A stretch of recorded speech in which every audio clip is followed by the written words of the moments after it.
بسم الله الرحمن الرحيم. ازيكم يا احلى متابعين؟ اهلا بيكم في حلقه جديده في قناه تالا كرافت اند كروشيه. معاكم هاجر صالح. نبدا حلقتنا بذكر الله والصلاه على النبي صلى الله عليه وسلم. نشتغل مع بعض النهارده تصميم شنطه حلوه قوي، سهله وبسيطه وعمليه، حجمها كبير، تقدري ان انت مثلا تروحي بيها المصايف او الرحلات او النوادي. الشنطه سهله جدا، هنستخدم فيها النهارده ان شاء الله خيوط الخيش، وهي ترندي جدا وطريقتها لذيذه وشيك، باذن الله هتعجبكم. تعالوا نشوف الخامات والادوات اللي هنشتغل بيها النهارده مع بعض باذن الله. بس لو بتشوفينا النهارده لاول مره متنسيش تعملي اشتراك في القناه وتفعلي رمز الجرس عشان يوصلك كل جديد. ولو انتي مهتمه بالاعمال الفنيه واليدويه بصفه عامه، تقدري تشتركي معانا في القناه التانية جوه شانل. هسيبلك اللينك بتاعها في صندوق الوصف، هتلاقي هناك حاجات كتيره حلوه هتعجبك باذن الله. يلا نقول بسم الله نبدا شغل. بالنسبة بقى للخامات والأدوات، إن شاء الله الخيط اللي هنشتغل بيه النهاردة هو خيط الخيش. وطبعا تقدري تختاري الألوان زي ما انتي حابة، تقدري تشتغلي بلون واحد، بلونين، بأكتر، توزعي تدريجات الألوان زي ما انتي عايزة. والإبرة اللي هشتغل بيها النهاردة أنا هشتغل بإبرة مقاس 5. لو انتي ايدك أو غرزك واسعة في الشغل تقدري تقللي مقاس الإبرة شوية، مثلا 4.5 أو 4، بس أنا مختارة مقاس كبير شوية عشان أنا حباها تبقى شنطة طرية، مش عايزاها تبقى ناشفة كده ومدشية. وده برضو يرجعلك في الأول وفي الآخر. يلا بقى نقول بسم الله ونشوف طريقة الشغل. اول حاجه بقى هعملها هجيب اللون اللي انا هبتدي بيه، وهبتدي اجيب الابره بتاعتي وهعمل عقده بدايه بالشكل ده، وهشتغل 16 غرزه سلسله. 1 2 3 4 5 6 7 8 9 10 11 12 13 14 15 16. تمام كده، يبقى انا اشتغلت البدايه بتاعتي 16 غرزه سلسله. همسك اخر غرزه عندي في السطر وهطلع سلسلتين ارتفاع، 1 2، دول كده ارتفاع السطر بتاعي. هاخد لفه على الابره وهسيب سلسلتين الارتفاع، وفي السلسله اللي بعدهم هشتغل اول عمود عندي في السطر بالشكل ده، عمود عادي خالص. الغرزه اللي بعدها برضو عمود، باخد لفه على الابره كده وبدخل في الغرزه اللي عليها الدور واشتغل العمود اللي هشتغله. وهمشي السطر ده كده لحد الاخر بنفس الطريقه، كل غرزه بتقابلني بشتغل عليها غرزه عمود واحد بس لحد ما بوصل عند اخر غرزه في السطر بالشكل ده كده. هخلص السطر وارجع لكم. خلاص كده اشتغلت السطر بتاعي بغرز العمود على كل غرزه قابلتني ما عدا اخر غرزه عندي في السطر، دي ما اشتغلش فيها حاجه. هشتغل فيها ايه الغرزه الاخيره دي؟ الغرزه الاخيره هشتغل فيها 6 عمدان بلفه، يعني انا هاخد لفه على الابره كده، والغرزه الاخيره دي كده عندي في السطر هشتغل فيها 6 عمود. يبقى انا اعتبر اشتغلت على 15 غرزه بس، وهاجي عند اخر غرزه عندي في السطر وهعمل فيها تزايد، هشتغل فيها 6 اعمده كلهم في نفس المكان. ده كده العمود الاول، 1 نفس المكان، 2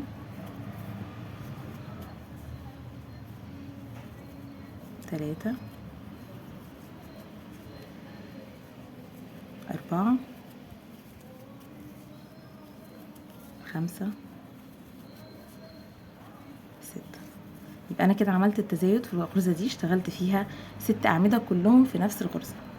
وبعد كده هلاقي ان الشغل بتاعي اخد لفه او اخد دوران كده، هبتدي ان انا هشتغل على الجنب التاني بقى بتاع السلسله. يعني انا شغلي مش رايح جاي وبقلب سطور والقطعه بتاعتي على وشها وعلى ظهرها، لا، انا بشتغل بعمل ايه، يعني بعمل تزايد وابتدي ان انا هشتغل على القطعه بتاعتي من الجنب التاني او على السلاسل بتاعتي من الناحيه التانيه. برضو باخد لفه على الابره كده، واول غرزه هتقابلني هبتدي ان انا هشتغل فيها اول غرزه عمود، وهيبقى عندي كده 15 غرزه هشتغل عليهم الاعمده بتاعتي. كده 1، فنش بقى الخيط ده معايا وانا شغاله، والعمود التاني، وهكمل لحد اخر السطر. هلاقي ان انا معايا 15 عمود او 15 غرزه سلسله بشتغل عليهم كلهم، كل غرزه بتقابلني بشتغل عليها عمود واحد بس بالشكل ده كده. هخلص لحد اخر السطر ونرجع نكمل. خلصت كده السطر واشتغلت على كل الغرز. انا اشتغلت على 14 غرزه، ودي الغرزه رقم 15 بس انا ما اشتغلتهاش، هشتغلها معاكم عشان دي الغرزه اللي هنغير فيها اللون. تمام كده، انا هشتغلها عادي برضو، باخد لفه على الابره وابتدي ان انا اشتغل غرزه العمود، بسحب اول حلقتين بس، الحلقتين الاخرانيين دول انا هغير فيهم اللون، هجيب اللون اللي انا عايزه اشتغله وابتدي ان انا اسحب بالشكل ده كده. يبقى انا كده دخلت اللون الجديد، ومن ظهر الشغل كده هربط الطرفين دول مع بعض. تمام، بقص بقى الخيط القديم خلاص مش محتاجاه، وامسك بقى الخيط الجديد وابتدي اشتغل. لو انتي مش حابه تغيري الالوان وحابه تشتغلي القطعه بتاعتك على بعضها على طول، يبقى انتي مش هتعملي الحركه دي وهتكملي عادي خالص، هتشتغلي العمود الاخير ده عمود عادي، وبعد كده السطر بتاعك بيكون خلص. دلوقتي السطر الجديد هطلع سلسلتين ارتفاع والف الشغل بقى على الجنب التاني، وهبتدي ان انا هشتغل. عندي 15 غرزه ثابتين، دول بشتغلهم عمدان على طول، ما بعملش فيهم اي حاجه. التزايد بيكون عندي في الجزئيه اللي انا اشتغلت فيها ال6 اعمده في مكان واحد، دي التزايد بتاع الشنطه بتاعتنا، هي اللي بتكبر الحجم. لكن الجوانب عندي 15 غرزه دول ثابتين بشتغلهم في كل سطر بنفس الطريقه. هاخد لفه على الابره وابتدي ان انا هشتغل من اول عمود خالص بيقابلني كده. هاخد الخيط ده فنشه معايا، دي كده اول عمود، العمود التاني، تالت، وهمشي كلهم. كل غرزه بتقابلني هشتغل عليها غرزه عمود واحد بس. هخلص ال15 غرزه الثابتين ونرجع. خلصت كده ال15 غرزه الثابتين، وفي اخر غرزه في رقم 15 حطيت علامه عشان اعرف ان دي اخر غرزه في الثبات، وان انا بعد ما بخلص الغرزه دي باجي هنا كده بعمل التزايد بتاعي. ال6 غرز اللي عندي دول هشتغل في كل غرزه بتقابلني تزايد، يعني هعمل في كل واحده 2، فال6 هيبقى معايا في السطر الجديد 12 غرزه. باخد لفه على الابره كده وهدخل في الغرزه اللي عليها الدور واشتغل فيها عمودين كده، واحد والتاني في نفس المكان، 2، واللي بعدها فيها 2، كده 3 و4،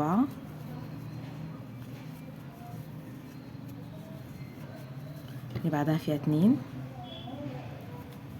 5 و6،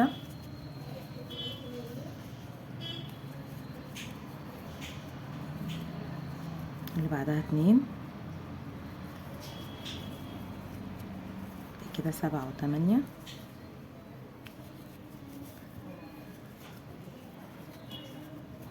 اللي بعدها 9 و10،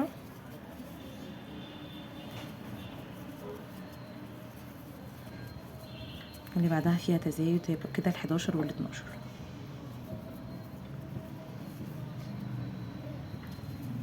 يبقى انا كده خلصت جزئيه التزايد. بعد كده هعمل ايه؟ هشتغل ال15 غرزه الثابتين بتوع الجنب التاني. تمام كده، هعمل اول غرزه في ال15 او غرز الثبات، وبعد كده هحط علامه عشان اعرف ان دي كده انا الجزئيه دي بس اللي بشتغل فيها تزايد، ابقى عارفه فين اولها وفين اخرها. هحط كده اي خيط بلون مخالف او اي ماركر او اي حاجه عندك بتعلمي بيها ان انا دلوقتي كده هشتغل سطور الثبات او الجزئيه الغرز بتاعتي الثابته. تمام، دي اول غرزه. هكمل بقى ال15 غرزه اللي في السطر عندي ونرجع نكمل. وخلينا فاكرين ان احنا دايما اخر غرزه في السطر هي اللي بغير فيها اللون. زي ما قلت كده، انت بقى ممكن تغيري توزيعه الالوان بتاعتك زي ما انت حابه. حابه تغيري كل سطر ماشي، حابه ما تغيريش خالص الوان تخليها بلون واحد، حابه مثلا تغيري توزيعه الالوان كل كام سطر تدخلي لون جديد، وهكذا يعني براحتك. تنسيق الالوان اختياري، احنا بنشرح مع بعض التصميم وانت بتتحكمي في الالوان زي ما انت حابه. دي الغرزه الاولانيه اللي بيبقى فيها العلامه، بعد كده بعد 15 غرزه ونيجي مع بعض في اخر غرزه في السطر ونغير فيها اللون. اخلص السطر وارجع لكم. خلصت كده الغرز، ودي الغرزه رقم 15 اللي هغير فيها اللون زي بنفس الطريقه اللي عملناها السطر اللي فات. هاخد لفه على الابره برده كده وهدخل هسحب بدايه العمود عادي، واخر حلقتين في العمود هما اللي بغير فيهم اللون الجديد، هسحبهم باللون الجديد بالشكل ده. من ظهر الشغل بربط الطرفين مع بعض، الخيط القديم بقصه،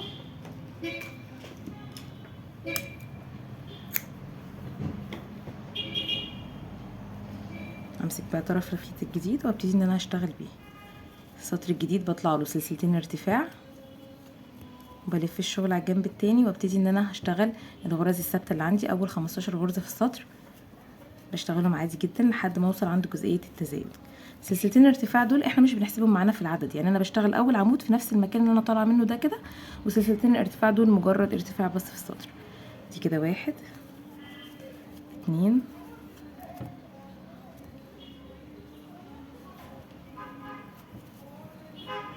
3. هكمل بقى ال15 غرزه، كام 15 غرزه ونرجع نكمل.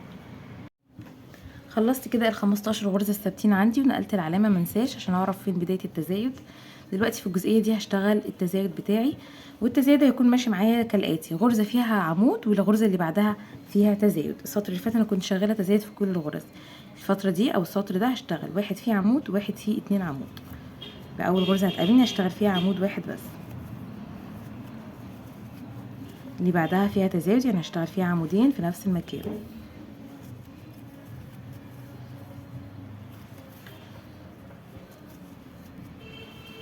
بعد كده غرزة فيها عمود واحد بس،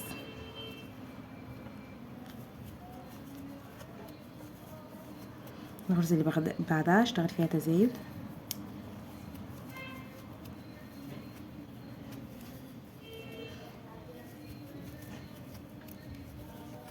بعد كده غرزة واحدة، بعد كده غرزة تزايد،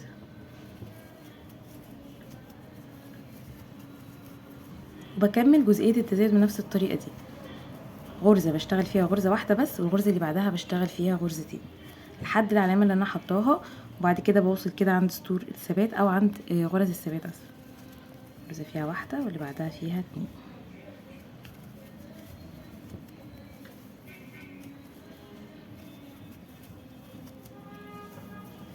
تمام كده. هكمل لحد العلامة، وما انساش ان العلامة دي بتكون اول غرزة عندي في الغرز الثابتة ال15 غرزة. هكمل كده التزايد بتاعي، وهاجي هنا اعد ال15 غرزة وانا بغير اللون في اخر السطر. زي ما قلت لو انت مش حابة تغيري بتكملي عادي. هخلص كده واغير اللون ونرجع لكم. خلصت كده الغرز الثابتة وغيرت اللون، والسطر الجديد زي ما اتعودنا هطلع سلسلتين، هلف الشغل على الجنب التاني، هشتغل ال15 غرزة الثابتة بتوعي عشان نوصل لجزئية التزايد. خلاص الغرز الثابتة ونيجي عند التزايد ونشوف تزايد السطر الجديد هيمشي ازاي. خلصت كده الغرز الثابتة، دلوقتي هاجي عند جزئية التزايد دي وابتدي اشتغل فيها التزايد بتاع السطر الجديد. السطر اللي فات احنا كنا عاملين غرزة مفرد وغرزة تزايد، غرزة مفرد وغرزة تزايد. السطر الجديد ده بقى هشتغل فيه غرزتين مفرد، بعد كده غرزة تزايد. اول غرزة هتقابلني هشتغل فيها غرزة عمود واحدة بس، واللي بعدها غرزة عمود واحدة بس، اللي بعدها هشتغل فيها تزايد، يعني هعمل غرزتين في نفس المكان، واحد والتانية في نفس المكان. وبكرر التزايد ده لحد العلامة اللي انا حطاها، غرزة مفرد غرزة مفرد، بعد كده غرزة تزايد، غرزة واحدة، اللي بعدها غرزة واحدة، بعد كده تزايد، والتانية كده في نفس المكان. وهكمل لحد الجزئيه بتاعتي بقى زي ما قلنا كده بنفس الطريقه، غرزتين مفرد تزايد وغرزتين مفرد تزايد لحد العلامه بتاعتي. وبعد كده لما بوصل عند العلامه ابتدي اعد ال15 غرزه ثابتين بشتغلهم، وبعد كده لو هغير اللون بغير اللون واطلع سلسلتين ارتفاع، وهرجع امشي ال15 غرزه ثابت، ونيجي بقى مع بعض نعمل التزايد بتاع السطر الجديد. خلصت كده الجزئيه الثابته وغيرت اللون. هاجي دلوقتي عند التزايد السطر الجديد. السطر اللي فات اشتغلنا فيه عمودين، بعد كده غرزة تزايد. السطر ده هشتغل فيه 3 أعمدة، بعد كده غرزة تزايد. هاخد لفة على الإبرة وهشتغل في أول غرزة بتقابلني عمود واحد، اللي بعدها عمود واحد، اللي بعدها عمود واحد. يبقى أنا كده اشتغلت 3 أعمدة. بعد كده بعمل غرزة تزايد، واحد والتانية في نفس المكان، وبكرر التزايد ده لحد ما اخلص الجزئيه اللي انا حاطه فيها العلامات بتاعتي. يبقى هشتغل 3 غرز، بعد كده غرزه تزايد، واحد،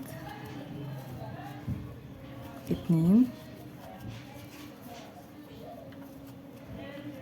تلاتة. بعد كده هعمل غرزه تزايد، غرزه والتانية في نفس المكان، وهكذا بنفس الطريقه بكمل لحد ما بوصل عند العلامه بتاعتي. وبعد كده لما بخلص عند العلامه ببتدي ان انا اشتغل 15 غرزه الثابتين، وبعد كده بغير اللون عند اخر السطر لو هغير اللون بتاعي، وبطلع سلسلتين ارتفاع للسطر الجديد واشتغل الثوابت بتاعتي ال15 غرزه، واجي في التزايد وبعمل تزايد السطر الجديد. لو تلاحظوا ان احنا شغالين في الجزئيه دي بتزايد الدايره العادي جدا اللي احنا عارفينه يعني اشتغلنا بيه حاجات كتيره قبل كده.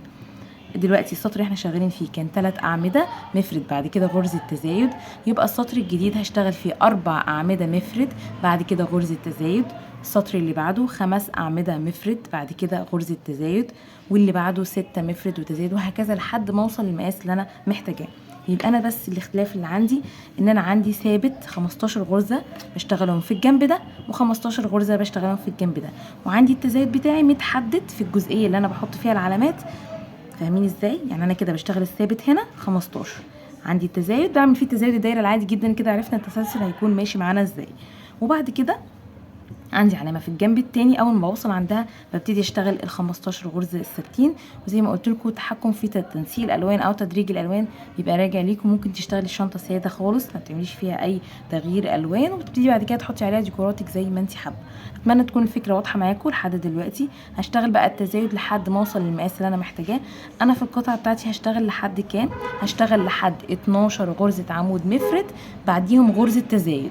يعني انا هشتغل لحد ما يبقى عندي التزايد في الغرزه رقم 13.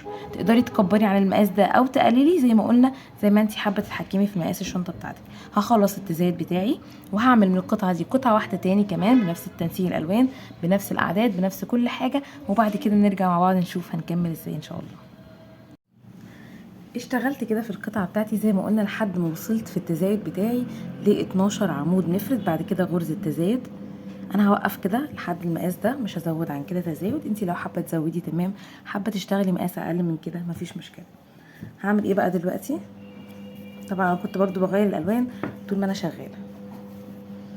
دلوقتي بقى هطلع غرزه ارتفاع بعد ما خلصت اخر سطر اللي هو كان فيه 12 عمود مفرد وبعد كده غرزه تزايد في منطقه التزايد.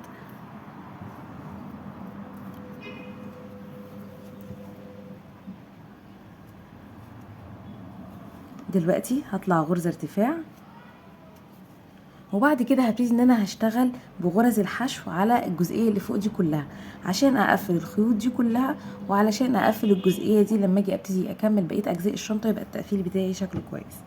انا كده طلعت غرزه ارتفاع، وهاجي كده تحت العمود هنا كده بصوا، وهدخل واخد غرزه حشو. تمام. الغرزه اللي بعدها هشتغلها فين؟ هشتغلها في راس العمود لكن بيبقى طالع منه الشغل هنا كده، هاخد غرزه حشو. تمام. همشي السطر كله بنفس الطريقه دي كده التقفيل بتاعي. تحت العمود بشتغل غرزه حشو، وفي الجزئيه اللي بيبقى فيها تغيير الالوان او بدايه السطر الجديد في الراس دي كده بشتغل غرزه حشو، وهمشي السطر ده كله لحد الاخر بنفس الطريقه. غرزه بتبقى تحت العمود وغرزه بتبقى في راس العمود بالشكل ده كده. ده هيكون التقفيل بتاعنا. هكمل كده لحد اخر السطر بنفس الطريقه، هشتغل غرزه تحت العمود وغرزه في راس العمود المكان ده كله، بعد كده نرجع نكمل. خلصت كده الجزئيه اللي بشتغلها بغرزه الحشو اللي فوق دي كده التقفيل بتاعي، وزي ما قلت اشتغلت من القطعه بتاعتي دي 2 بنفس ترتيب الالوان بنفس الاعداد بنفس كل حاجه. دلوقتي بقى هعمل ايه؟ هبتدي ان انا هجمع الشنطه بتاعتي مع بعض. انا بخلي الظهرين من جوه وبخلي الوشين هما اللي من بره بالشكل ده كده، وطبعا هما زي ما قلنا متطابقين في الاعداد وكل حاجه. فهاجي دلوقتي هجمع الغرز بتاعتي دي داير ما يدور من الجناب الثلاثه دي، وهسيب الجزئيه اللي من فوق دي هي هتكون معايا فتحه الشنطه. تمام. وهبتدي اقفلها زي ما قفلنا شنط كتير مع بعض قبل كده. هجيب كده خيط طويل في ابره التنظيف، وهبتدي ان انا هقابل كل غرزه بغرزه، وهبتدي ان انا اخيطها خياطه عاديه جدا بابره التنظيف. وانا بشتغل هشتغل على الحلقتين اللي من جوه بس اللي قصاد بعض. انا بيبقى عندي غرزه الحشو كده ليها طرفين من هنا وطرفين من هنا، التقفيل بتاعي هيكون من الطرف اللي جوه ده والطرف اللي من جوه التاني في الغرزه اللي قصادها. نبتدي نقفل مع بعض كده. هاخد دي كده اول غرزه بس في الاول خالص اللي في البدايه، واسحب وبقص خيط طويل شويه ابقى متاكده ان هو هيكمل معايا القطعه بتاعتي كلها. وبعد كده امشي بقى كل غرزه بتقابلني باخد قصادها غرزه، واخد الحلقتين اللي من جوه بس للغرزه، وخيط خياطه عاديه. طبعا زي ما قلنا احنا بنبقى شغالين القطعتين متطابقين، فكل غرزه هيبقى قصادها غرزه. لما تخلصي الشنطه بتاعتك هتلاقيها مظبوطه ومفيش اي غرز زياده من هنا ولا من هنا بالشكل ده كده. واكمل لحد اخر السطر او الثلاث جوانب اللي بيبقوا من تحت، هقفلهم كلهم خياطه كده بنفس الشكل. تمام بالشكل ده كده. هكمل بقى التقفيل بتاعها ونرجع نكمل مع بعض ان شاء الله. خلصت كده تقفيل الشنطه بتاعتي كلها.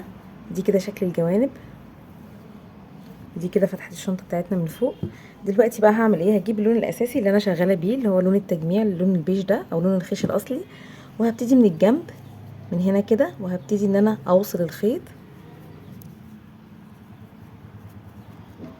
واطلع غرزه ارتفاع واشتغل اول غرزه حشو عندي في نفس المكان. دلوقتي انا بقى عندي هنا كده غرز حشو لما قفلت التقفيل ده، فكل غرزه هتقابلني هشتغل عليها غرزه حشو، يبقى عندي كده غرز واضحه اقدر ان انا اشتغل عليها بكل سهوله. همشي السطر ده كله لحد الاخر، كل غرزه حشو بتقابلني بشتغل عليها غرزه حشو ونرجع نكمل. خلاص السطر ارجع لكم. خلصت كده السطر اللي اشتغلته بغرزه الحشو، وهنا كده وصلت عند البدايه اللي انا بدات منها، وهنا كده هبقى هقفل بغرزه منزلقه.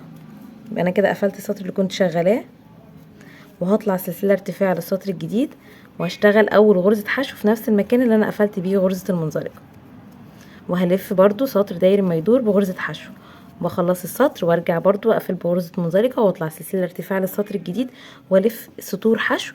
افضل بقى اطلع في سطور الحشو لحد ما انا اوصل للمقاس اللي انا محتاجاه. محتاجه مثلا التحديد بتاع الشنطه بتاعتي يكون قليل او كبير زي ما انا حابه، ابتدي اطلع في سطور حشو. اخلص الجزئيه دي ونرجع نكمل. خلصت كده ارتفاع بسطور الحشو اللي انا محتاجاها، وانا في القطعه بتاعتي ارتفعت حوالي 6 سطور. تقدري تزودي او تقللي ارتفاع سطور الحشو حسب ما انت محتاجه. ده كده الشكل معانا لحد دلوقتي. قصيت بقى الخيط الزياده وفنشته جوه الشغل. ده شكل الشنطه معانا لحد دلوقتي. هيبقى فاضل لي بقى اخر جزئيه هعملها، هركب الطقم الجلد بتاعي، والطقم معايا عباره عن يدين والقلاب بتاعها والكبسوله. تمام. وده هنركبه طبعا خياطه، احنا عندنا الفراغات اللي بتكون في الجلد، وبابره التنظيف وبنفس الخيط اللي انا اشتغلت بيه. هبتدي بقى ان انا اختار المكان المناسب لليد، هثبتهم كده مثلا واشوف العلامات بتاعتي واشوف المكان المناسب، وابتدي ان انا هثبتهم خياطه 2 يد كده، واحده بتبقى في الوش وواحده للظهر. وهخيط كمان القلاب بتاعي في الشنطه. هنا كده هحط الجزئيه بتاع الكبسوله، ومن الظهر بتاع الشنطه هنا كده برضو هخيط اللسان بتاع القلاب، بحيث ان انا لما اعدل الشنطه بتاعتي كده ابتدي ان انا اقفلها. دي كلها اجزاء بتتخيط خياطه عاديه خالص بالابره بتاعه التنظيف، وبنفس الخيط الخيش اللي احنا اشتغلنا بيه. هفنش بقى بقيه الاجزاء كلها ونرجع نشوف معانا اخر شكل في التصميم بقى عامل ازاي. وده كده الشكل النهائي للشنطه بتاعتنا بعد ما خلصنا كل تفاصيلها.